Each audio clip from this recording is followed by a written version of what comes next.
राज्य करते हुए इस कैकई को देव ने नष्ट कर दिया। इसने जैसा कुछ किया वैसा कोई न करेगा। नगर के सब स्त्री पुरुष इस प्रकार विलाप कर रहे हैं और उस कुचाली कैकई को करोड़ों गालियां दे रहे हैं। लोग विषम जर से जल रहे हैं। लंबी सांसें लेते हुए वे कहते हैं कि श्री रामचंद्र जी के बिना जीने की कौन आशा है।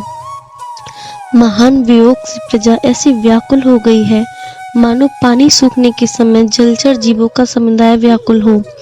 सभी पुरुष और स्त्रियां अत्यंत विषाद के वश हो रहे हैं। स्वामी श्री रामचंद्र जी माता कौशल्या के पास गए। उनका मुख प्रसन्न है और चित्त में चौगना चाव है। यह सोच मिट गया है कि राजा कहीं रख न ले। श्री रामचंद्र जी को राज तिलक की बात सुनकर विषाद हुआ था कि सब भाइयों को छोड़कर बड़े भाई मुझको ही राज तिलक क्यों होता है। अब माता कैकेयी की आज्ञा और पिता की मौन सम्मति पाकर वह सोच मिट गया। श्री रामचंद्र जी का मन नए पकड़े हुए हाथी के समान और राज तिलक उस हाथी के बांधने की कांटेदार लोहे की बेड़ी के समान है। बन जाना है यह सुनकर अपने को बंधन से छूटा जानकर उनके हृदय में आनंद बढ़ गया है। रघुकुल तिलक श्री रामचंद्र जी ने दोनों हाथ जोड़कर आनंद के साथ माता के चरणों में सिर नवाया। माता ने आशीर्वाद दिया, अपने हृदय से लगा लिया और उन पर गहने तथा कपड़े नछावर किए। माता बार बार श्री रामचंद्र जी का मुख चूम रही है। नेत्रों में प्रेम का जल भर आया है और सब अंग पुलकित हो गए हैं। श्री राम को अपनी गोद में बिठाकर फिर हृदय से लगा लिया। सुंदर स्तन प्रेम रस बहाने लगे। उनका प्रेम और महान आनंद कुछ कहा नहीं जाता, मानो कंगाल ने कुबेर का पद पा लिया हो। बड़े आदर के साथ सुंदर मुख देखकर माता मधुर वचन बोली, हे तात, माता बलिहारी जाती है, कहो वह आनंद मंगलकारी लग्न कब है जो मेरे पुण्य, शील और सुख की सुंदर सीमा है और जन्म लेने के लाभ की पूर्णतम अवधि है, तथा जिसको सभी स्त्री पुरुष अत्यंत व्याकुलता से इस प्रकार चाहते हैं जिस प्रकार प्यास से चातक और चातकी शरद ऋतु के स्वाति नक्षत्र की वर्षा को चाहते हैं।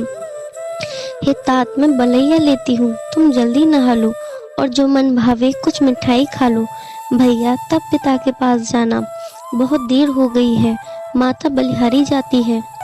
माता के अत्यंत अनुकूल वचन सुनकर जो मानो स्नेह रूपी कल्प वृक्ष के फूल थे जो सुख रूपी मकरंद से भरे थे और श्री के मूल थे, ऐसे वचन रूपी फूलों को देखकर श्री रामचंद्र जी का मन रूपी भौरा उन पर नहीं भूला। धर्म धुरीण श्री रामचंद्र जी ने धर्म की गति को जानकर माता से अत्यंत कोमल वाणी से कहा, हे माता, पिताजी ने मुझको वन का राज्य दिया है जहाँ सब प्रकार से मेरा बड़ा काम बनने वाला है। हे माता, तू प्रसन्न मन से मुझे आज्ञा दे जिससे मेरी वन यात्रा में आनंद मंगल हो। मेरे स्नेह वश भूलकर भी डरना नहीं। हे माता, तेरी कृपा से आनंद ही होगा। 14 वर्ष वन में रहकर पिताजी के वचन को प्रमाणित कर फिर लौटकर तेरे चरणों का दर्शन करूंगा। तू मन में दुखी ना कर। रघुकुल में श्रेष्ठ श्री रामचंद्र जी के ये बहुत ही नम्र और मीठे वचन माता के हृदय में बाण के समान लगे और कसकने लगे। उस शीतल वाणी को सुनकर कौशल्या वैसे ही सहम कर सूख गई जैसे बरसात का पानी पड़ने से जवासा सूख जाता है। हृदय का विषाद कुछ कहा नहीं जाता, मानो सिंह की गर्जना सुनकर हिरणी विकल हो गई हो। नेत्रों में जल भर आया, शरीर थर थर कांपने लगा, मानो मछली माजा खाकर बदहवास हो गई हो।